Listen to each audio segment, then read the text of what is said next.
ഇപ്പോൾ ഏറ്റവും ദുഃഖകരമായ വാർത്ത ഇന്ന് റിപ്പോർട്ട് ചെയ്തിട്ടുള്ളത് 13 വയസ്സുള്ള കുട്ടിയുടെ മരണമാണ്.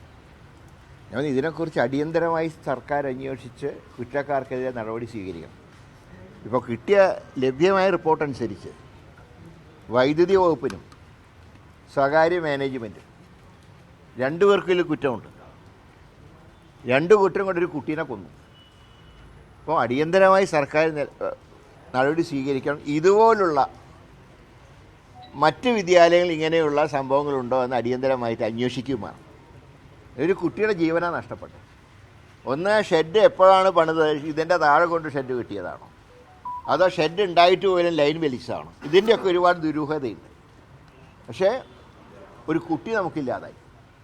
അതാണ് ഏറ്റവും നമ്മൾ ദുഃഖിപ്പിക്കുന്ന കാര്യം. ആ കുട്ടി തീർച്ചയായിട്ടും എല്ലാ വിദ്യാലയങ്ങളിലും, അത് പ്രൈവറ്റ് എന്നോ സർക്കാരെന്നോ നോക്കാതെ കുട്ടികൾ പഠിക്കുന്ന വിദ്യാലയങ്ങളിൽ അവരുടെ സുരക്ഷ ഉറപ്പാക്കാൻ സർക്കാർ അടിയന്തര നിലപാട് സ്വീകരിക്കണം. ഈ സംഭവത്തിൽ കുറ്റക്കാരാരാണോ മുഖം നോക്കാൻ സർക്കാർ നടപടി എടുക്കണം. അതിന് ഞങ്ങളെയൊക്കെ പിന്തുണയുണ്ടാകും.